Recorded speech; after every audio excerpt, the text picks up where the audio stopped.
Di tengah kehidupan yang hiruk-pikuk, kita sering merasa terburu-buru untuk merespon setiap masalah yang muncul. Kita terlalu ingin untuk menjelaskan diri, melakukan pembelaan diri, bahkan terkadang hingga berdebat untuk memenangkan sebuah argumen. Namun, pernahkah kita berpikir bahwa tidak semua masalah memerlukan kata-kata untuk diselesaikan? Bahkan terkadang, kekuatan sesungguhnya justru terletak pada diam.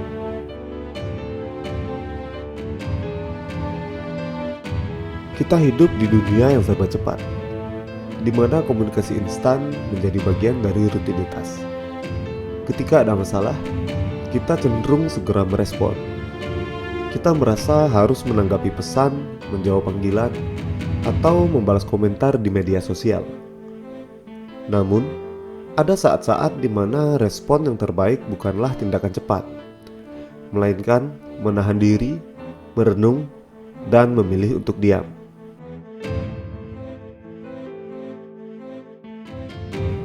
Diam bukanlah tanda kelemahan.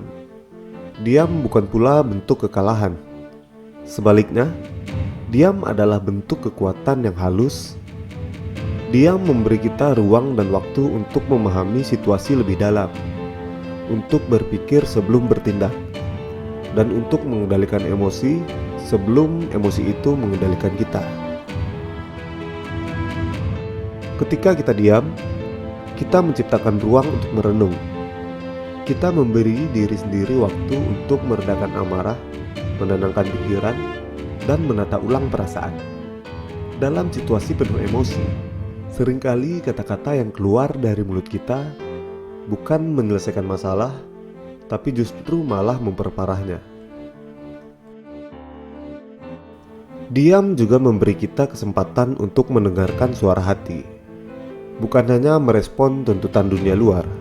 Dengan diam, kita belajar untuk lebih mendengarkan, baik pada diri kita sendiri maupun orang lain.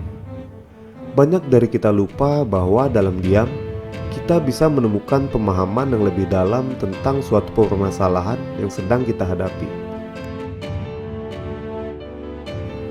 Ketika kita tidak buru-buru menjawab atau membalas sebuah argumen, kita memberi kesempatan bagi suasana untuk mereda. Saat emosi sudah tidak lagi mendominasi, kita bisa memulai percakapan yang lebih damai dan produktif. Di dalam diam, kita memberi ruang bagi komunikasi yang lebih tulus dan terbuka. Diam juga memberi kita kekuatan untuk berhubungan lebih dalam dengan diri kita sendiri. Di dalam kesunyian, kita bisa mengenali apa yang benar-benar penting, mengidentifikasi akar dari masalah, dan menemukan solusi yang lebih bijaksana.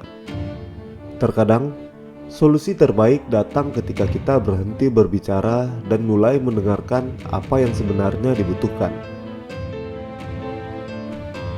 Diam juga bisa menjadi bentuk empati. Kadang-kadang, tidak ada yang perlu dikatakan untuk menunjukkan bahwa kita peduli. Keheningan yang penuh dengan kehadiran justru dapat berbicara lebih banyak daripada ribuan kata. Ini adalah diam yang menyembuhkan, yang memberi ruang bagi orang lain untuk merasa didengar, bahkan tanpa harus berbicara. Dengan diam, kita bisa menjadi lebih dewasa dalam menyikapi setiap masalah.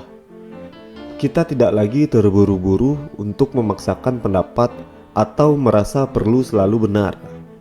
Sebaliknya, kita belajar bahwa ada kekuatan dalam mengendalikan diri, dan ada kebijaksanaan dalam menunggu. Masalah tidak selalu bisa diselesaikan dengan perdebatan, dengan penjelasan, atau dengan beradu argumen. Ada kalanya kita hanya perlu waktu, ruang, dan keheningan untuk memulihkan luka, mengurai kesalahpahaman, dan menciptakan jalan keluar yang lebih baik. Jadi, lain kali ketika kamu menghadapi masalah, cobalah untuk diam sejenak. Biarkan keheningan menjadi sahabatmu. Dalam diam, kamu akan menemukan kekuatan yang tidak terduga, kedamaian yang menenangkan, dan solusi yang lebih bijaksana. Karena Terkadang tidak semua masalah butuh kata-kata untuk diselesaikan.